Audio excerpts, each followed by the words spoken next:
Asyhadu an la ilaha illallah wahdahu la syarikalah wa asyhadu anna Muhammadan abduhu wa rasuluhu la nabiyya ba'dah. Pertama-tama marilah kita ucapkan rasa puji syukur kita kehadirat Allah Subhanahu wa taala yang mana telah memberikan kita nikmat iman, nikmat kesehatan sehingga kita dapat berkumpul di malam hari ini dengan untuk melakukan acara kegiatan kita yaitu kegiatan sesi eh, sharing bersama para konsultan. Kedua, salawat beserta salam tak lupa pula kita kirimkan kepada junjungan kita Nabi besar Muhammad Shallallahu Alaihi Wasallam dengan melafazkan Allahumma sholli ala Sayyidina Muhammad wa ala ali Sayyidina Muhammad. Baik, Bapak-bapak, Ibu-ibu sekalian, di sini sedang bersama dengan kita Bapak Chandra Budianto, SE, sertifikasi CTT, AWPS, CSFT. Beliau ini adalah founder dari eh, account expert dan juga sebagai digital finance system development. Dan juga beliau ini adalah alumni dari Sakinah Finance. Mungkin nanti untuk perkenalan lebih lanjutnya akan disampaikan oleh beliau sendiri. Terima kasih kepada bapak-bapak, ibu-ibu yang berkesempatan hadir pada malam hari ini dalam rangkaian kegiatan Zomed Sharing Session dengan tema BBM naik, ekonomi tidak pasti, bagaimana keluarga muslim bertahan dan tetap menyiapkan masa depan. Baik, mungkin tanpa berlama-lama lagi, saya akan mempersilakan kepada Bapak Chandra Budianto SE untuk memperkenalkan diri sekaligus menyampaikan materi kita pada malam hari ini. Kepada Bapak Chandra Budianto SE, kami persilahkan. Baik, terima kasih Mas Wahyu ya. Assalamualaikum warahmatullahi wabarakatuh.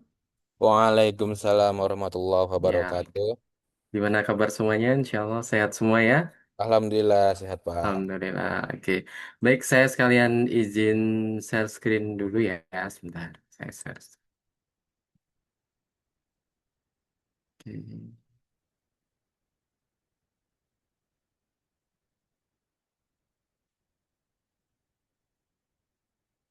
Ya, baik. Sudah terlihat share screen saya ya? Sudah Pak. Sudah ya. Oke, baik. Bismillahirrahmanirrahim.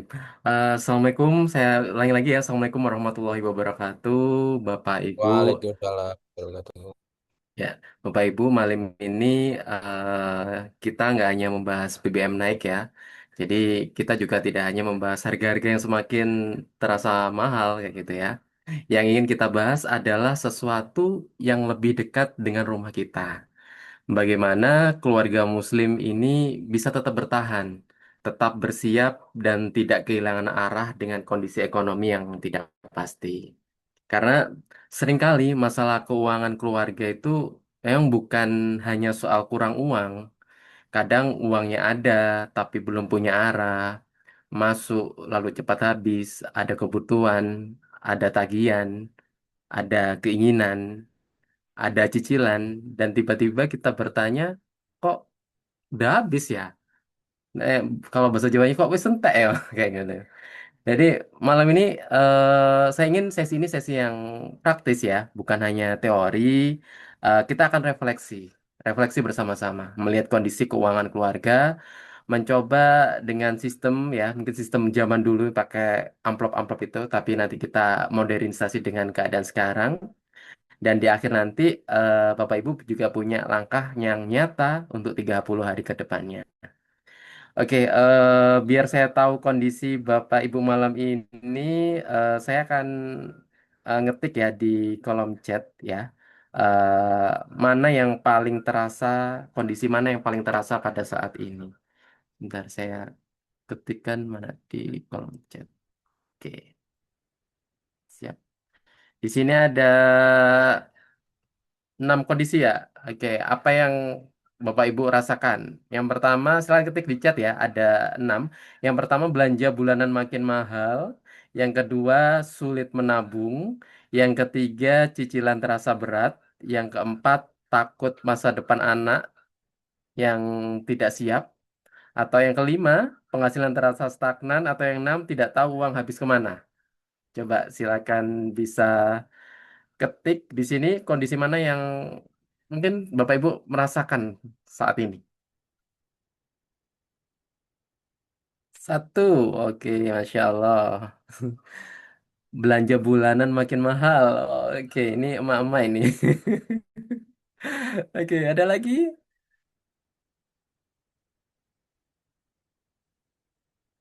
Oke, oke. Hanya Bun Bu Ratna ini.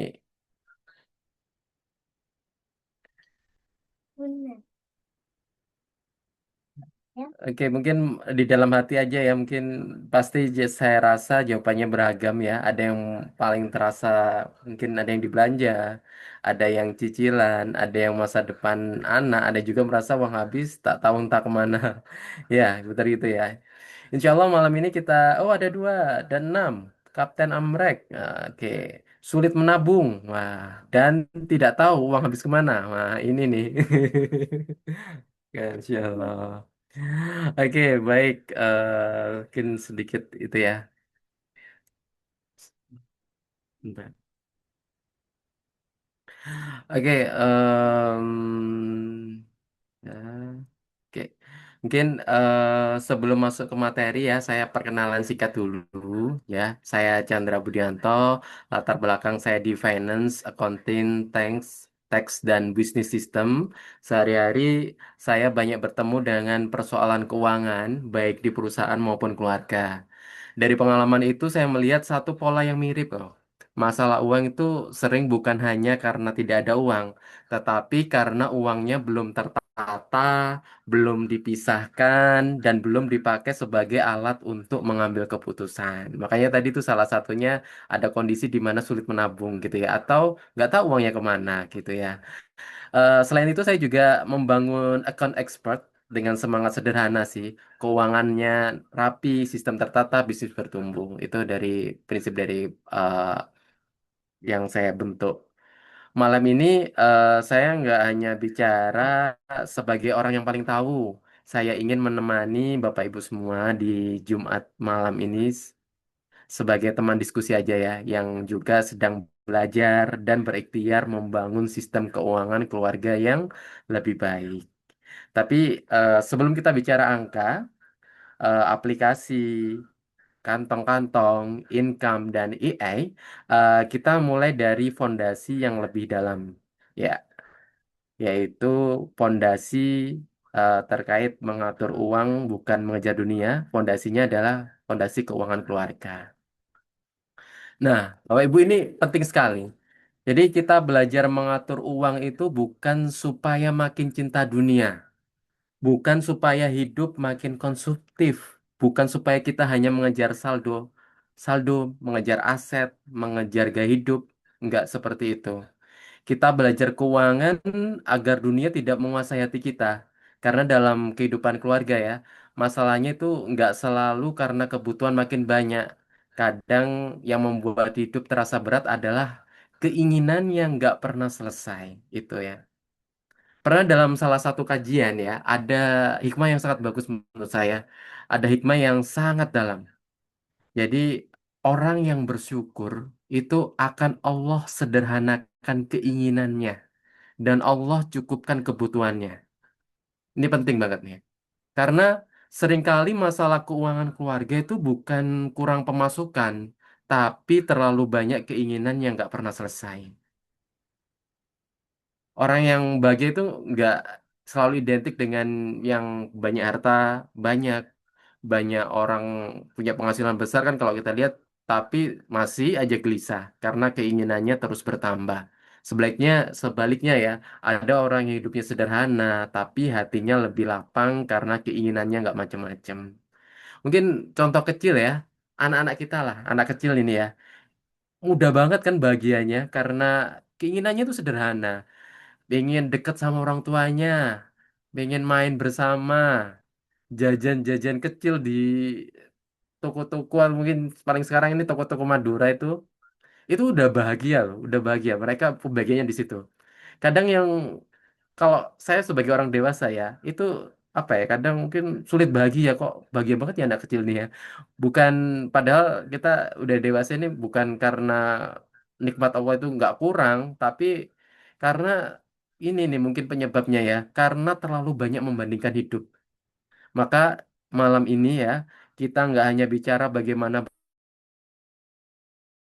yang nggak pasti, kita juga akan bicara bagaimana keluarga Muslim bisa bersiap, keluarga Muslim punya sistem, punya arah, dan tetap menjadikan akhirat sebagai tujuan. Oke ya, jadi kita tata niatnya ya. Jadi setelah niat ini kita luruskan ya, baru nanti kita akan masuk ke pertanyaan utama malam ini. Nah, ini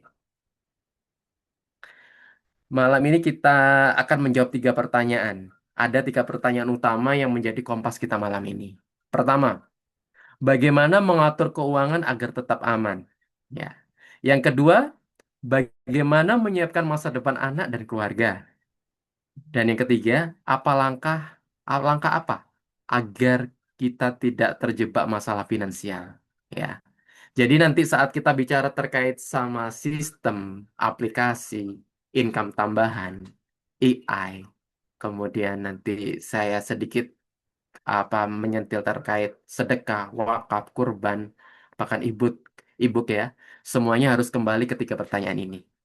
Kalau tidak membantu keluarga lebih aman, lebih siap, dan lebih terarah, berarti itu bukan fokus utama malam ini. Ya, jadi malam ini kita nggak mengejar banyak teori, kita mengejar satu perubahan. Uang keluarga mulai punya arah. Gitu ya.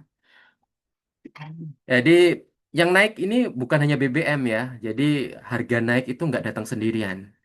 Yang berat dari kondisi ekonomi hari ini tuh bukan hanya satu harga naik. BBM naik bisa terasa ke transportasi. Transportasi naik bisa terasa ke distribusi. Distribusi naik bisa terasa ke harga barang. Lalu efeknya masuk ke arus kas keluarga. Belanja dapur terasa naik, ongkir terasa naik, biaya sekolah dan kesehatan makin menekan. Sementara ya, penghasilan banyak banyak keluarga tidak selalu naik secepat pengeluaran. Akhirnya banyak keluarga merasa, saya nggak hidup mewah kok, tapi kenapa uang makin cepat habis ya? Kayak gitu ya. Kadang ngerasa seperti itu. Jadi perubahan kecil di luar rumah bisa menjadi tekanan besar jika sistem uang keluarga belum siap. Tapi jujur ya, masalahnya bukan hanya harga naik. Ada satu hal yang lebih halus tapi sering melelahkan. Nah ini, masalahnya bukan harga naik. Akar tantangan keluarga-keluarga hari ini. Harga naik itu emang nyata, tapi yang sering tidak terasa, keinginan kita itu juga ikutan naik. Bukan hanya karena kebutuhannya bertambah, tapi karena kita semakin sering melihat hidup orang lain, melihat rumah orang lain. Apalagi sekarang zamannya sosmed sudah di dekat mata ya, liburan lihat orang-orang dikit-dikit liburan, kemudian lihat outfitnya gitu ya, terus sekolah anak orang lain, pencapaian orang lain, gaya hidup orang lain, akhirnya musuh keuangan keluarga itu gak hanya inflasi, musuh yang lebih halus adalah komparasi, benar nggak sih? Oke, yang pertama tadi income-nya stagnan, kebutuhannya naik, keinginannya bertambah, gaya hidup makin impulsif. Yang keempat, terlalu sering membandingkan hidup dengan orang lain. Lalu, keluarga nggak punya sistem. Di titik ini, gaji akan merasa cepat habis. Ya, coba ini ya, Bapak Ibu ya, eh, coba ketik di chat yang paling sering memicu pengeluaran yang nggak terencana itu apa ya? Kira-kira bisa diketik di chat. Apakah ini online shop, apa makan di luar, apa anak, kayak gitu. Yang paling sering memicu pengeluaran yang nggak kerencana. Kira-kira habis gajian tiba-tiba nggak kerencana beli apa gitu, mungkin bisa diketikkan di chat, silakan.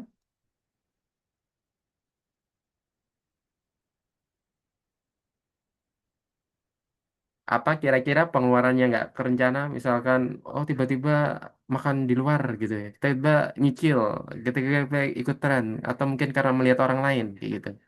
Apa kira-kira? Ayo, bisa silakan ketik di chat.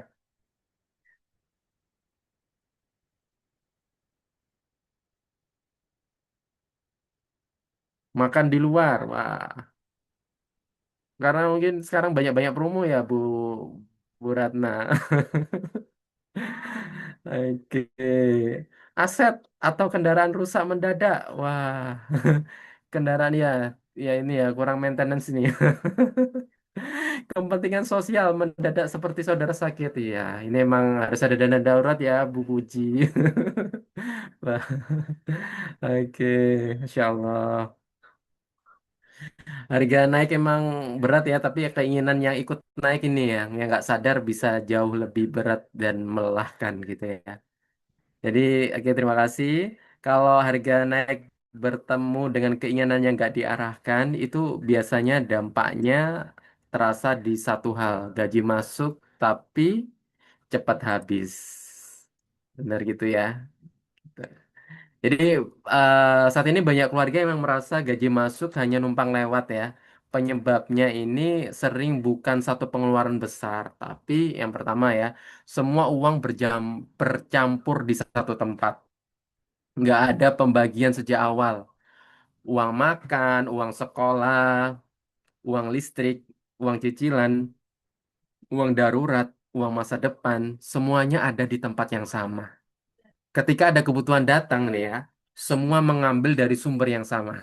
Akhirnya uang untuk masa depan kalah dengan kebutuhan hari ini gitu. Yang ketiga, salah satu penyebabnya belanja kecil. Nah, ini nih, belanja kecil juga sering nggak kerasa. Sekali beli nggak besar, tapi kalau berulang itu kan dampaknya besar ya. Belanja online, ngopi-ngopi kekinian gitu ya.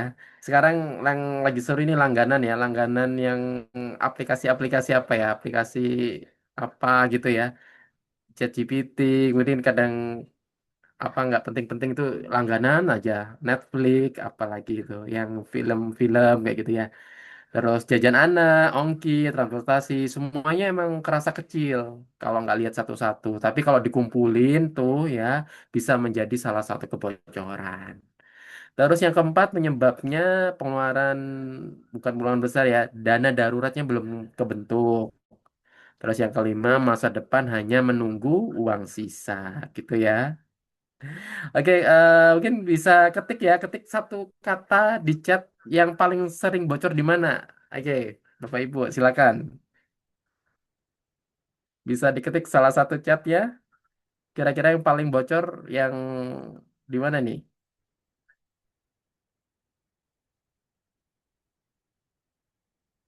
Oke, di antara 1 sampai 5, silakan. Ada yang mau mengutarakan? Oke. Karena ini penting ya. Jadi karena seringkali pembocoran bukan yang besar tapi yang berulang dan tidak kerasa. Jadi kalau masa depan hanya menunggu uang sisa, seringkali itu ya nggak tersisa gitu ya. Mau masa depan seperti apa kayak gitu kan? Oke, kita lanjut. Nah, ini ya, keluarga kita itu sedang ada di zona mana gitu. Di sini ada 4 zona keuangan keluarga. Jadi sebelum membuat strategi, kita perlu tahu nih posisi kita ya. Eh, Setidaknya ada 4 zona di sini. Ada keluarga yang sedang berada di zona rentan, pengeluaran lebih besar dari penghasilan, ciri-cirinya itu ya. Cicilannya berat, dana darurat belum ada. Nah, terus ada lagi keluarga yang berada di zona bertahan. Kebutuhan pokok masih terpenuhi, tetapi sulit menabung. Kalau ada kejadian mendadak, langsung bingung. Kayak gitu ya. Ada yang mulai masuk zona aman. Nah, udah bagus nih. Arus kasnya positif, cicilan terasa terkendali, dana darurat mulai terbentuk. Ada yang paling oke nih. Ada yang masuk di zona yang bertumbuh. Kebutuhannya udah aman, masa depan disiapkan, dan ada ruang berbagi. Ya, jadi ini dalam hati aja ya, nggak perlu diketik di chat. Bapak Ibu coba nilai keluarganya, keluarga saya hari ini tuh udah ada di zona mana. Nggak perlu malu, nggak perlu dibandingin dengan orang lain. Ini bukan untuk menghakimi kok, tapi ini ya kita harus tahu. kita harus mulai dari mana, ya. Jadi target target pertama kita bukan langsung kaya, tapi target pertama adalah keluar dari zona rentan, gitu ya. Terus kenapa sulit istiqomah mencatat keuangan? Nih tadi ya, jangan hanya mengandalkan niat dan ingatan ya. Banyak orang pernah mencoba mencatat keuangan, termasuk saya nih dulu. Awalnya semangat, hari pertama dicatat semuanya, hari kedua dicatat, hari ketiga mulai lupa, bahkan berikutnya sudah berhenti. Apakah berarti malas? Malas nggak kayak itu? Belum tentu, belum tentu. Seringkali masalahnya karena sistem pencatatan manual terlalu tergantung pada ingatan. Harus ingat transaksi, harus input satu persatu, harus memilih kategori, harus konsisten setiap hari. Padahal hidup keluarga kan sudah penuh urusan ya, udah banyak urusan disuruh nyatet lagi ini apa-apaan kayak gitu kan. Maka solusinya bukan hanya berkata saya harus lebih disiplin kayak gitu. Saya harus lebih disiplin dari hari kemarin gitu ya. Solusinya adalah kita akan membangun sistem yang membuat disiplin menjadi lebih ringan gitu ya. Jadi jangan hanya menuntut diri lebih disiplin, bangun sistem yang membuat disiplin menjadi lebih ringan. Maka setelah hatinya kita arahkan tadi ya, langkah berikutnya adalah uang perlu disistemkan. Ya, oke ya. Jadi solusi praktis ya agar keluarga bisa lebih tenang gitu. Jadi setelah harus sistemkan karena niat baik saja belum cukup kalau sistemnya nggak mendukung. Kita ingin sederhana tapi uang bercampur semua. Kita ingin nabung tapi menunggu sisa. Kita ingin kurban tapi baru ingat menjelang waktunya. Kita ingin dana darurat tapi nggak pernah dipisahin. Maka solusinya hanya menasehati diri. Saya harus lebih hemat gitu. Solusinya adalah membangun sistem yang membantu kita lebih terarah. Yang pertama bisa evaluasi pengeluaran secara jujur. Pisahkan kantong kebutuhan utama, siapkan dana darurat. Yang keempat, mulai tabung pendidikan anak. Yang kelima, rencanakan kurban, wakaf, kayak gitu ya. Dan keenam, income tambahan yang halal. Jadi hatinya diarahkan ya, uang disistemkan, keluarga akan menjadi lebih tenang, gitu ya. Jadi jangan biarkan uang berkumpul tanpa arah. Setiap rupiah harus punya tugas, gitu ya.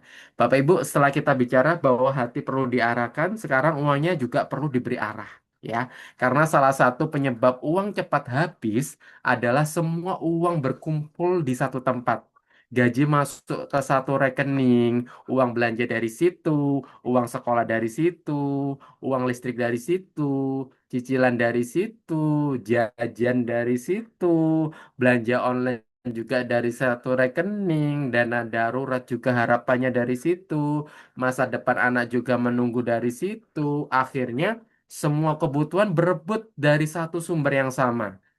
Kalau semua uangnya bercampur, kita sering merasa saldo masih aman. Tapi begitu kebutuhan datang satu persatu, saldo turun nggak kerasa. Maka prinsipnya sederhana. Setiap rupiah itu harus punya tugas. Ada uang yang tugasnya untuk hidup hari ini, ada uang yang tugasnya membayar tagihan, ada uang yang tugasnya menjadi dana aman, ada uang yang tugasnya menyiapkan masa depan, ada uang yang tugasnya untuk ibadah dan manfaat. Nah, sebenarnya konsep ini bukan hal yang baru. Kalau kita ingat ya, dulu zaman orang tua kita dulu ya, ketika saya ingat banget kalau orang tua saya, ayah dan ibu dulu gajian, itu seringkali uang itu langsung dibagi-bagi ke beberapa amplop gitu ya. Ada amplop untuk belanja dapur, ada amplop untuk sekolah anak, nanti untuk yang bulanan kayak bayar listrik kayak dan air kayak gitu ya. Kemudian buat ini nanti untuk arisan, kemudian nabung. Terus ada juga untuk kebutuhan mendadak. Jadi mungkin mereka waktu dulu tuh nggak kenal ya, bukan nyebutnya budgeting ya. Kalau sekarang budgeting, tidak menyebutnya cash flow management, tidak menyebutkan dulu nggak nyebut finance planning. Tapi secara praktik itu adalah sistem keuangan yang sangat baik, bijak dan baik loh. Uang dipisahkan sesuai tujuan. Jadi, konsep kantong yang kita bahas malam ini sebenarnya bukan teori rumit. Ini kebiasaan baik yang dulu sudah dilakukan orang tua kita. Bedanya, kalau dulu kan pakai amplop fisik nih. Hari ini kita bisa pakai kantong digital. Rekeningnya terpisah. Pakai aplikasi bank. aplikasi bantu seperti ini ya, ada beberapa sekarang beberapa aplikasi perbankan, terutama perbankan digital ya. Ada aplikasi yang bisa membuat banyak rekening, jadi membuat kantong-kantong-kantong gitu. Dan itu saya pakai sampai hari ini. Cukup inilah, cukup alhamdulillah sangat membantu sekali kayak gitu. Nah, ini nanti kita bisa praktek ya. Saya siapkan khusus untuk di sesi kali ini. eh, kita bikin kantong berkah ya. Jadi nanti kita bisa praktek bersama. Nanti kita praktekkan prinsipnya tetap sama. Jangan semua uang dicampur karena uang yang tidak diberi tugas itu akan mudah pergi mengikuti dorongan sesaat. Saat ada promo diambil, saat ada diskon diambil, saat anak minta sesuatu diambil, saat ada ajakan makan luar itu diambil. Terus apa lagi? Saat ada kebutuhan mendadak bingung karena uangnya udah bercampur. Tapi kalau misalnya kita sejak awal uang sudah diberi tugas, kita lebih mudah menahan diri. Misalkan uang ini tugasnya untuk sekolah anak, berarti jangan disentuh untuk belanja impulsif gitu ya. Uang ini tugasnya untuk dana darurat, berarti jangan dipakai untuk gaya hidup. Uang ini tugasnya untuk kurban, berarti jangan kalah kalau ada keinginan sesaat. Uang ini tugasnya untuk kebutuhan harian, berarti harus cukup sampai akhir periode gitu ya. Jadi bukan sekedar memisahkan uang, kita sedang melatih diri untuk lebih amanah terhadap rezeki Allah yang Allah titipkan kepada kita. Sekarang coba nih, bisa ketik ya Bapak Ibu di chat. Dulu di rumah orang tua Bapak Ibu ini pernah lihat sistem amplop seperti ini nggak? Ayo diketik. Pernah? Kalau pernah lihat, kalau misalkan belum atau masih pakai sampai saat ini, bisa diketik. Kalau sampai sekarang masih pakai sistem amplop, ayo coba bisa diketik. Kira-kira masih itu nggak pernah lihat seperti ini?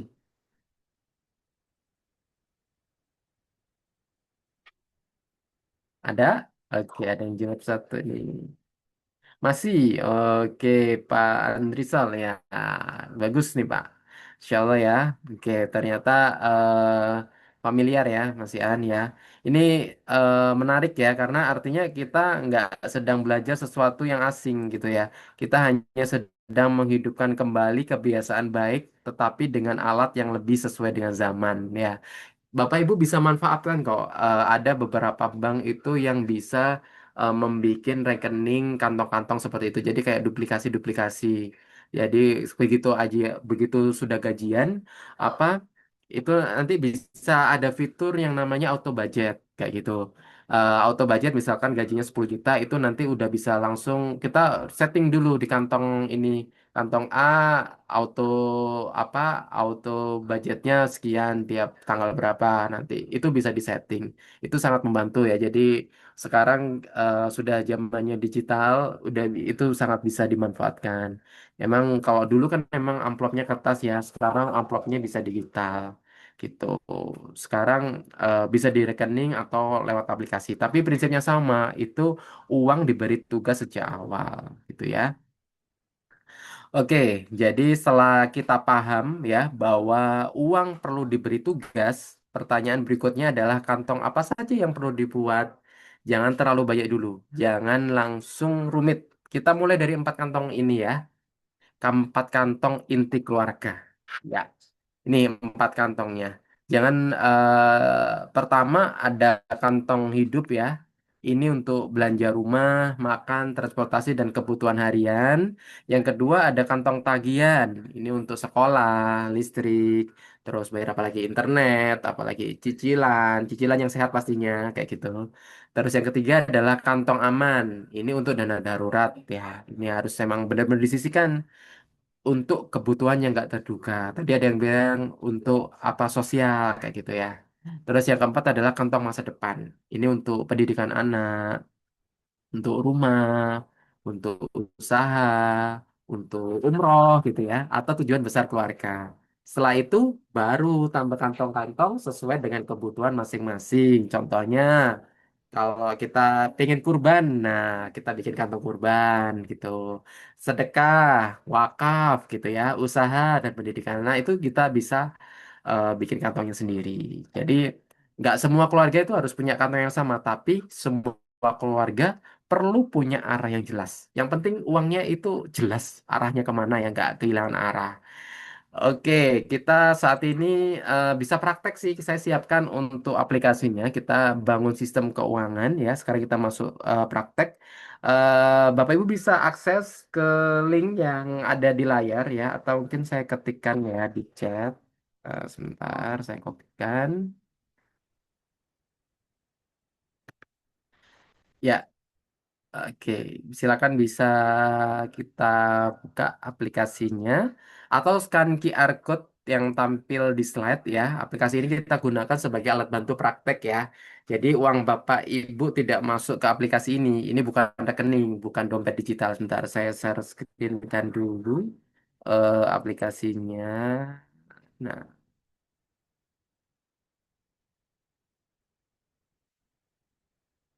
ya, terlihat ya share screen-nya ya, terkait kantong berkah ini ya.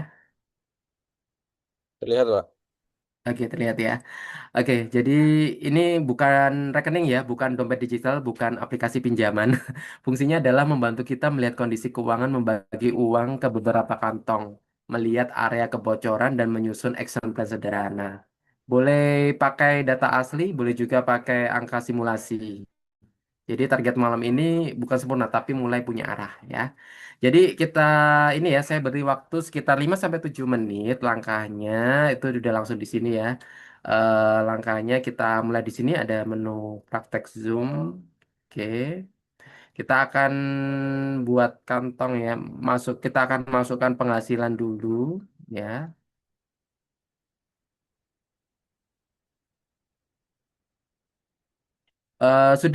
Sudah buka dulu. Kalau sudah berhasil masuk aplikasi, ketik masuk. Kalau masih proses-proses, kita coba praktek bersama. Kalau belum bisa buka, butuh link, silakan bisa di chat ya.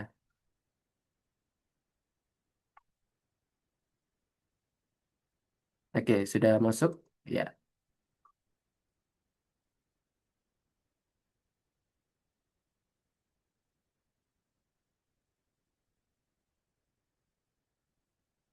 Oke, bisa silakan kita mulai ya. Kita isi. Di sini menunya ada dashboard, terus kita bisa edit ya tagihan-tagihan kayak gitu. Di sini kantong-kantongnya. Kantong aktif. Yang pertama kita akan mulai masuk sini. Nah,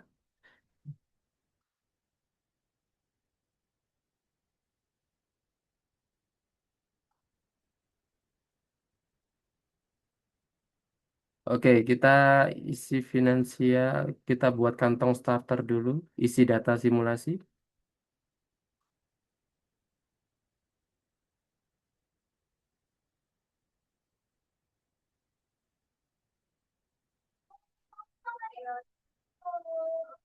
Nanti kita checklist ya di sini.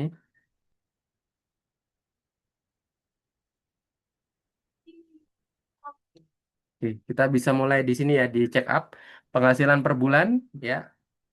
Bisa kita gunakan ini saya gunakan data contoh aja ya. Oke, kita tadi masuk ke financial check up, misalnya penghasilan keluarga per bulan 8 juta, jumlah tanggungannya berapa, kita isi misalkan 3, begitu, kemudian kebutuhan dan tagihan wajib berapa, 4.500.000 misalkan, cicilan 1 juta, misal dana darurat saat ini misal 5 juta, target utamanya apa, misal pendidikan anak, oke ya. Kalau sudah diisi, disimpan, nah. Oke, nanti seperti ini ya. Kemudian termasuk apa? Termasuk zona bertahan, kondisi mulai terkendali. Jadi ini sudah ada analisanya. Nanti fokus 30 hari, bangun dana aman, minimal 1 sampai 3 bulan kebutuhan wajib. Gitu. Kemudian kantong aktif ya, ini nanti bisa disesuaikan, bisa kita tambahkan kantong-kantongnya. Jadi kalau misalkan kita simulasikan dengan apa ada aplikasi yang perbankan itu bisa. Jadi dari gaji ini, misalkan penghasilan bulanan itu udah bisa langsung auto debit ya, auto debit langsung masuk kita waktu bikin kantong ini ya. Misalkan kantong apa? Kantong kantong kurban misal, kantong kurban gitu ya. nanti ikonnya diganti, saldo awal targetnya misalkan 5 juta gitu ya. Kemudian disimpan nanti dari 5 juta itu mau diselesaikan berapa bunga, ada jangka waktunya kayak gitu. Nanti akan tiap bulan akan auto debit berapa akan masuk di sini. Nah, setelah kantong-kantong ini terbentuk, maka Bapak Ibu bisa langsung ketika mengeluarkan uangnya langsung ngambil dari saldo yang ada di sini untuk hidup uang. Misalkan belanja rumah tangga, berarti ngambil dari kantong ini. Buat tagihan ngambil dari ini. Sehingga ketika gaji masuk dari awal itu sudah tahu, oh uang 8 jutaku itu kemana aja semuanya. Sehingga secara tidak langsung Bapak Ibu sudah melakukan budgeting kayak gitu ya, uangnya kemana aja. Gitu. Terus di aplikasi ini nanti bisa dicoba-coba mau ada transaksi, jadi ketika ada transaksi ini bisa dipakai, misalkan ada pengeluaran, nah pengeluaran berapa, misalkan 75.000, misalkan 80.000, silakan diketik aja. Untuk apa? Untuk tagihan, kemudian catatannya untuk apa listrik, bisa. Nanti bisa disimpan. Nanti riwayatnya ada di sini. Ketika sudah ada transaksi, mungkin terkait ini tadi ya target kurban kayak gitu ya, bisa diinput di sini. Terus di aplikasi ini juga langsung kita lengkapi dengan evaluasi di IE-nya. Jadi nanti bikin apa ya kondisi catatan tambahan nanti dari hasil transaksi yang ada di sini kita bisa langsung bikinkan buat prompt evaluasi. Tinggal copy, nanti ini di copy ditaruh di AI, bisa ChatGPT, bisa pakai Claude, nanti dievaluasikan. Jadi di sini nanti sumbernya akan ini ya menghasilkan suatu prompt kayak gitu sih. Oke, mungkin mau dicoba-coba silakan ada pertanyaan atau ini Bapak Ibu. Oke, sudah sampai. Ya, nanti silakan bisa dicoba kembali ya. Oke. Jadi ini ya, jadi nggak perlu sempurna. Yang penting nanti eh, paham ya, mulai terlihat uang kita selama ini kemana dan mulai bulan ini kita arahkan kemana, gitu ya. Oke, mungkin ada pertanyaan dari sini terkait ini sistem kantong-kantong ini. Kalau belum ada, kita bisa lanjut ke slide berikutnya.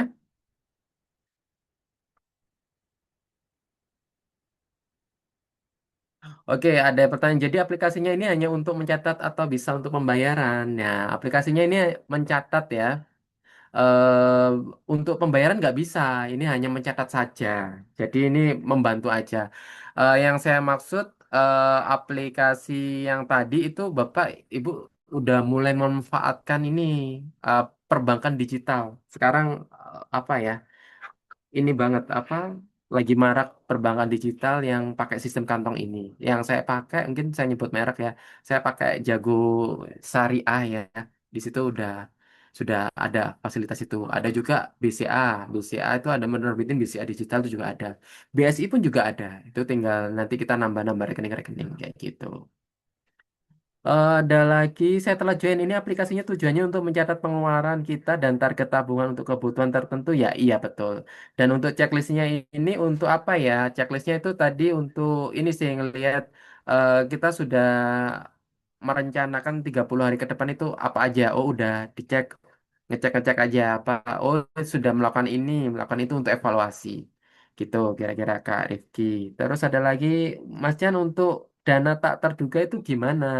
Ya, ini dana terduga itu kan dari total gajinya itu udah langsung dipisah-pisahkan aja. Misalkan kalau tadi kan paling nggak minimal 4 kantong itu ya. Kalau misalkan sisa bisa masuk ke dana darurat atau dana tak terduga gitu.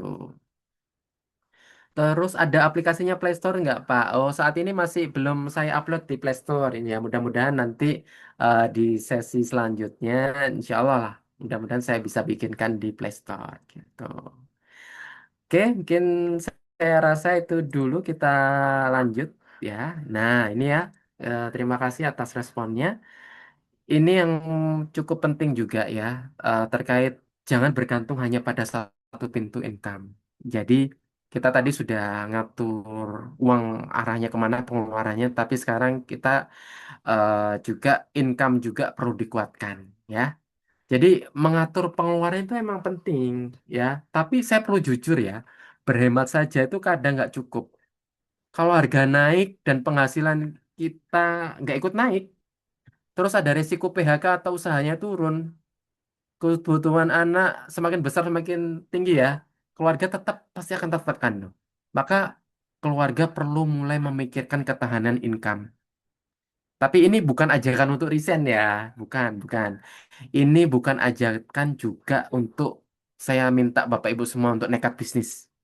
Bukan ajakan untuk panik mencari uang dari mana saja.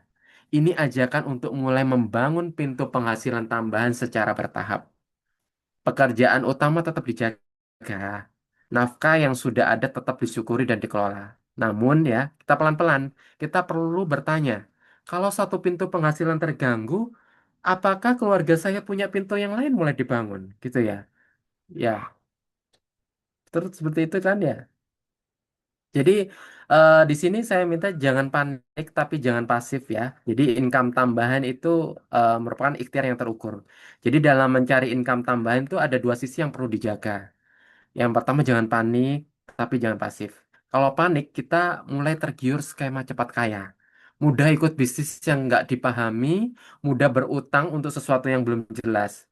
Tapi kalau kita pasif ya, kita bisa terus menggantungkan masa depan keluarga hanya pada satu pintu penghasilan. Maka saya mulai dari yang dekat ya. Kita mulai dari yang dekat. Yang dekat itu apa? Kita lihat diri ya. Apa skill yang kita punya? Nah, apa pengalaman yang bisa membantu orang lain? Oke. Apa jaringan yang bisa kita layani dengan amanah? Apa masalah yang bisa kita bantu selesaikan? Itu ya, kita tanya sama pribadi. Saya pribadi memulai dari hal yang dekat dengan latar belakang saya. Saya finance, saya accounting, saya punya keahlian teks, saya punya keahlian sistem. Dari sana berkembang mengajar, saya mengajar di kampus asal saya dulu. Kemudian saya membentuk yang namanya account expert, pengembangan aplikasi, terus jualan, mencoba jualan e-book, sampai project seperti tabungan Quran, tabungan kurban ya. Ini nggak instan tapi bertahap ya. Bertahap kita mulai dari yang dekat sama diri kita sendiri. Skill kita, apa yang kita punya kayak gitu. Pengalaman apa yang bisa membantu orang lain, jaringan apa yang bisa kita layani dengan amanah gitu ya. Masalah apa kayak gitu. Ya, nggak instan tapi bertahap gitu ya. Coba saya pengen tahu dari Bapak Ibu ya, ketik satu skill yang Bapak Ibu punya, sekecil apapun, sekecil apapun. Misalnya mengajar, masak, ya. Masak ini bisa jualan ya, desain ya, keahlian administratif, jualan. Nah, paling sekarang ini affiliate gitu ya, akuntansi, misal sama-sama saya kayak saya, menulis, memperbaiki barang, Nah, apa memperbaikin apa gitu.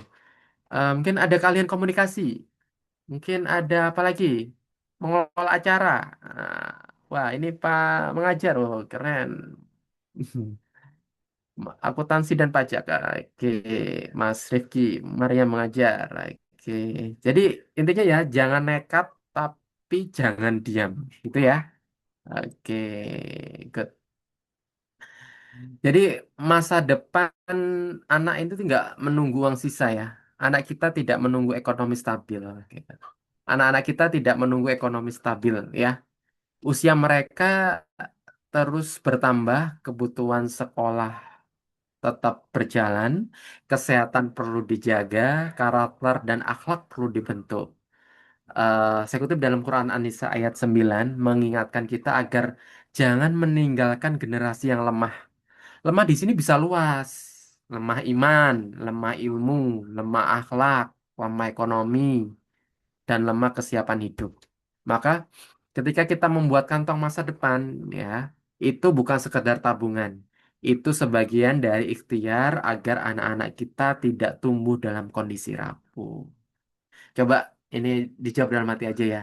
Kalau ada satu hal yang paling ingin Bapak Ibu siapkan untuk anak, apa itu? Nah, pendidikan kah?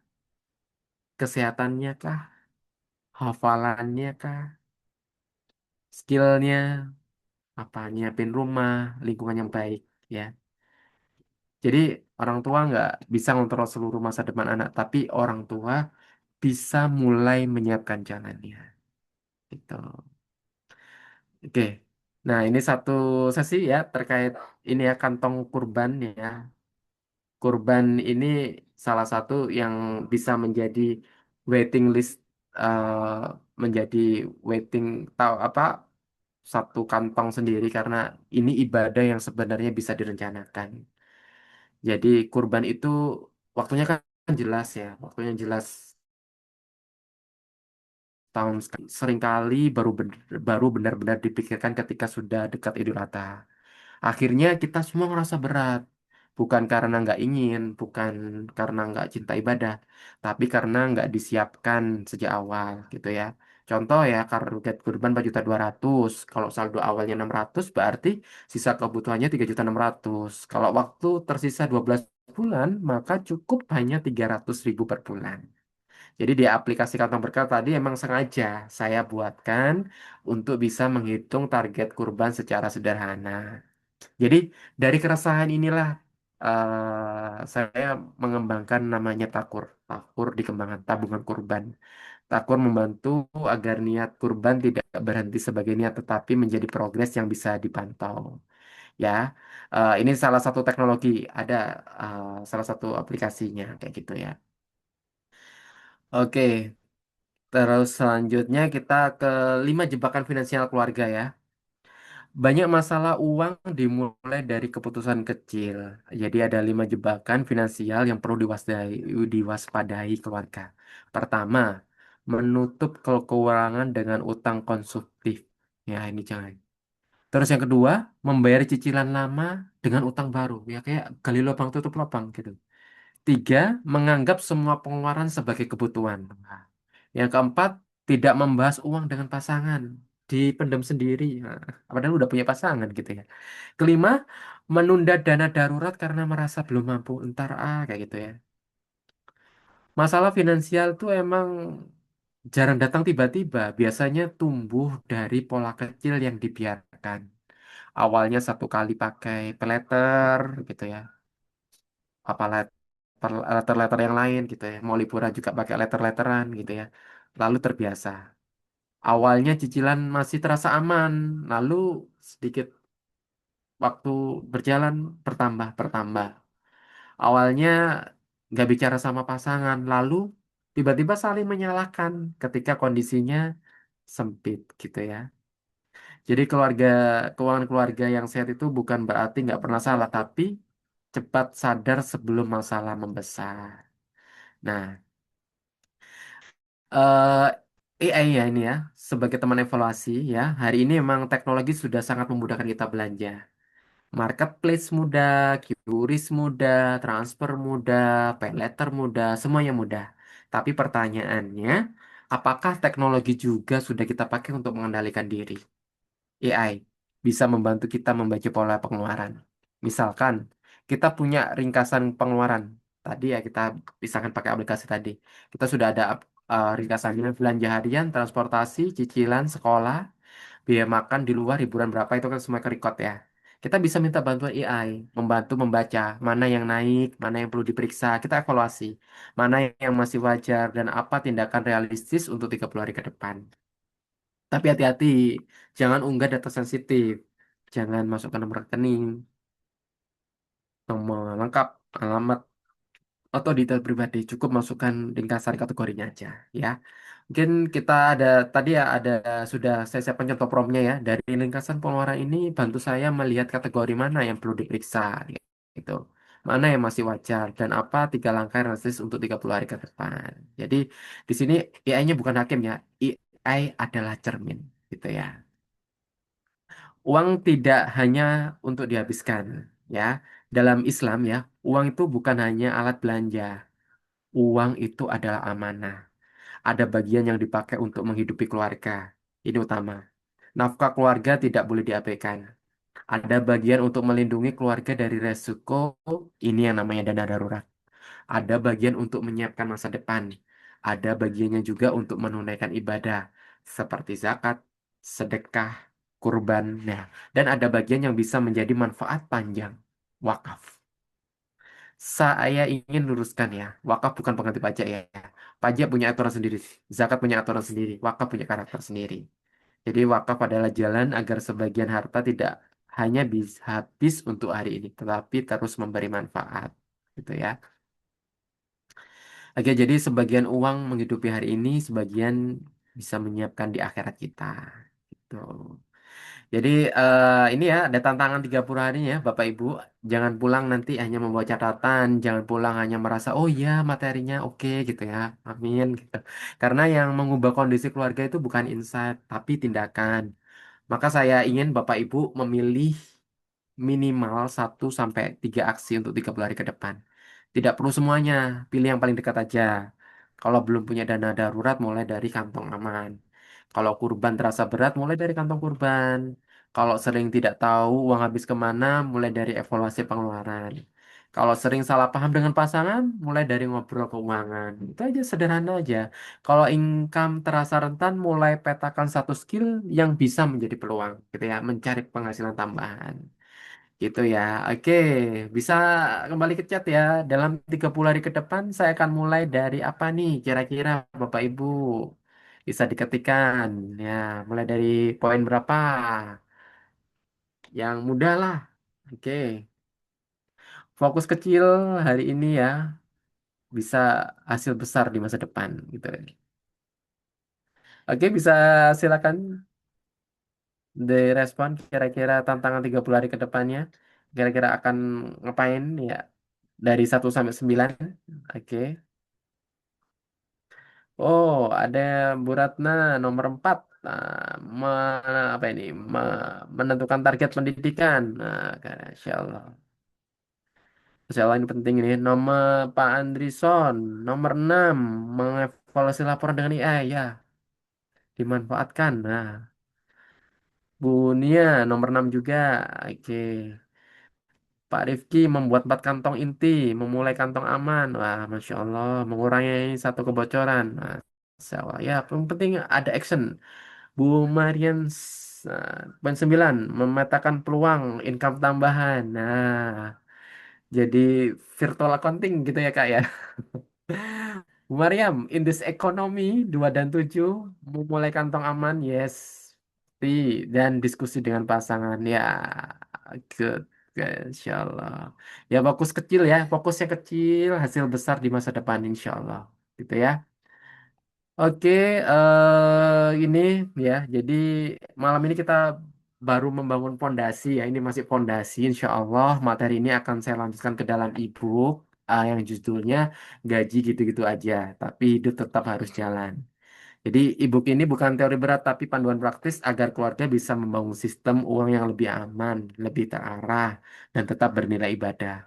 Di dalamnya nanti kita bahas lebih bertahap mengatur arus kas keluarga, membuat sistem kantong, menghadapi harga yang naik, mengurangi kebocoran, menyiapkan masa depan, memanfaatkan teknologi dan AI, serta menjaga nilai ibadah dalam keuangan keluarga. Nanti bagi yang ingin melanjutkan praktik, nanti bisa kunjungin di website saya di Account Expert di www.accountexpert.id gitu ya. Eh, jadi webinar ini adalah pintu masuk ebook nanti menjadi panduan lanjutan agar praktek tidak berhenti di malam ini saja. Gitu ya. Oke, Bapak Ibu, keluarga yang kuat bukan keluarga yang nggak pernah menghadapi kesulitan. Keluarga yang kuat adalah keluarga yang memiliki arah saat menghadapi kesulitan. Malam ini kita belajar bahwa keluarga Muslim tidak cukup hanya bertahan di kondisi ekonomi. Kita perlu bertahan, bersiap, dan bertumbuh. Bertahan artinya kita menjaga kebutuhan hari ini tetap aman. Bersiap artinya kita mulai menata dana darurat pendidikan anak, kurban, wakaf, dan masa depan keluarga. Bertumbuh, artinya keluarga kita tidak hanya sibuk bertahan hidup, tapi juga memperkuat ibadah, menghadirkan manfaat, dan tetap berjalan menuju surga. Maka setelah malam ini, jangan berhenti di insight hari ini. Mulai dari satu langkah kecil ya, buat kantong ya. Cari aplikasi-aplikasi digital perbankan itu yang sangat manjur sekali. Kemudian evaluasi kebocorannya ada di mana, diskusi dengan pasangan, ya, siapkan kurban, ya, mumpung masih jauh-jauh, ya, ini ibadah yang sangat mulia. Mulai dana aman, petakan income yang halal. Semoga Allah berkahi keluarga kita, rezeki kita, ikhtiar kita, dan langkah kita menuju kebaikan. Ya, terima kasih sudah menyimak sesi Zumat hari ini. Mungkin kita mulai sesi diskusi. Masih ada waktu 5 menit ya, Kak? Oke, Iya Pak, mungkin kita kasih oke. untuk satu pertanyaan aja karena waktunya sudah singkat. Iya, silakan. Ada yang open mic atau chat? Lewat chat, monggo silakan. Ada yang bisa kita diskusikan bersama?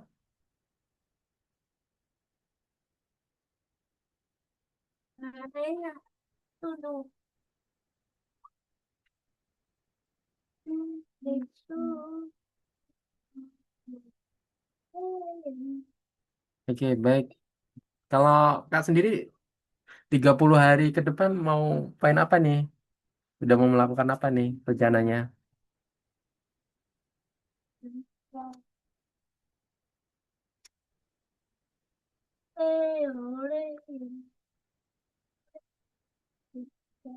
Ya, mari ada yang bisa ada pertanyaan, silakan.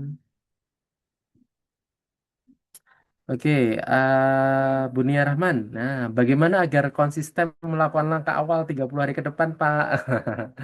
Nah, menata niat tadi ya. Jadi lakukan hal yang kecil aja dulu. Ya, jadi mungkin tadi saya bukakan slide-nya ya itu ya. Nah, oke ya. Pilih 1 sampai 3 aksi untuk 30 hari ke depan. Fokus kecil hari ini, hasil besar di masa depan ya. Mulai dari yang kecil aja ya. Jadi sekarang tadi kan ini ya. Jadi kan kalau memang awal-awal masih semangat, oke kita akan catat. Nah, kita bisa uh, manfaatkan, mungkin bisa cari-cari mulai laku digital perbankan. Tadi kalau misalkan malas nyatet pakai itu.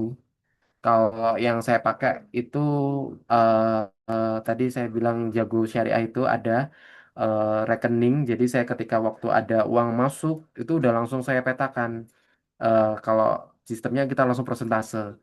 Untuk kebutuhan ini 50% misalnya kebutuhan pokoknya, nanti kebutuhan anak untuk pendidikan, untuk utility dan lain-lain itu udah langsung budgeting auto budget kayak gitu. Jadi dengan memanfaatkan itu, jadi nanti ketika ada pengeluaran itu langsung kita ambilkan saldonya dari situ gitu. Jadi kita tinggal ini terus nanti hebatnya lagi di aplikasi itu juga itu udah langsung kita bisa bikin akunnya. Oh nanti keterangannya itu udah bisa langsung otomatis. Sehingga nanti dalam 1 bulan itu secara nggak langsung gitu kita sudah ada ini laporannya. Oh uangnya kemana-kemana dari kantong ini mutasinya apa. Nah, dari data itu kita sudah bisa langsung manfaatkan AI, kita ekspor rekeningnya, rekening korannya itu nanti langsung dibantu sama AI mencerminkan itu dari mana. Itu hal yang paling kecil, itu bikin kantong itu. Dimulai dari 4 kantong itu aja. Nanti insya Allah kita mungkin sebulan ini, oke, nanti pasti kebiasaan itu akan terus berlanjut berlanjut berlanjut kayak gitu dan akhirnya dalam 1 tahun kita bisa melakukan laker keluarga. Oke, alhamdulillah tahun ini kita sudah bisa membuat laporan keuangan keluarga sehingga tahun depan pun kita sudah bisa menyisikan tahun depan kita kita ini ya target bikin dana dana impian misalkan mau umroh kayak gitu itu udah bisa mulai dipikirkan bersama-sama gitu. Dimulai dari hal kecil itu aja, gitu ya. Bikin kantong-kantongan itu kalau misalkan nggak pakai digital ya bisa kembali seperti masa orang tua kita pakai amplop-amplop itu. Kurang lebih seperti itu, Bu Nia, Rahman. Terima kasih. Mudah-mudahan bisa menjawab. Sama-sama. Oke. Baik, mungkin sudah waktunya jam 9 ya. Mungkin kalau misalkan ada yang lebih lanjut bisa nanti lewat Japri bisa kita diskus lagi lebih lanjut. Oke, saya kembalikan ke host kembali. Baik, Masya Allah. Terima kasih kepada Pak Chandra Budianto atas pemaparan materinya. Semoga apa yang disampaikan tadi bisa membantu bapak-bapak, ibu-ibu yang hadir di sini dalam menghadapi kendala keuangan di keluarga masing-masing. Semoga apa yang diberikan materi yang diberikan hari ini dapat memberikan manfaat dan keberkahan bagi kita semua. Amin. Mungkin sebelum kita tutup Zoom kita hari ini, kita akan ada foto bersama. Mungkin bisa untuk open cam semua bapak-bapak, ibu-ibu untuk kita dokumentasi sebentar. Cek pas.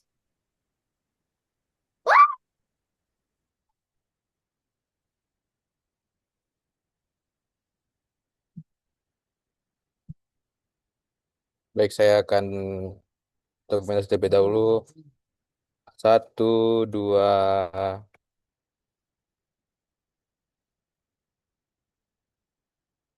tidak bisa open cam.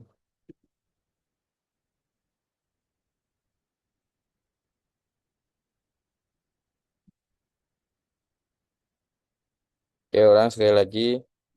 Satu, dua, tiga. Oke. Baik, mungkin cukup sekian acara kita pada malam hari ini. Semoga materi yang disampaikan oleh Pak Chandra Budianto tadi memberikan manfaat bagi kita semua dan keberkahan juga. Sebelum kita akhiri, marilah kita ucap alhamdulillah dan doa kafaratul majelis. Alhamdulillahirabbil alamin. Subhanakallahumma wa bihamdika, asyhadu an la ilaha illa anta astaghfiruka wa atubu ilaik. Terima kasih Bapak Chandra Budianto yang telah menyempatkan waktunya untuk hadir pada malam hari ini, memberikan materi. Baik, saya Sama-sama. tutup.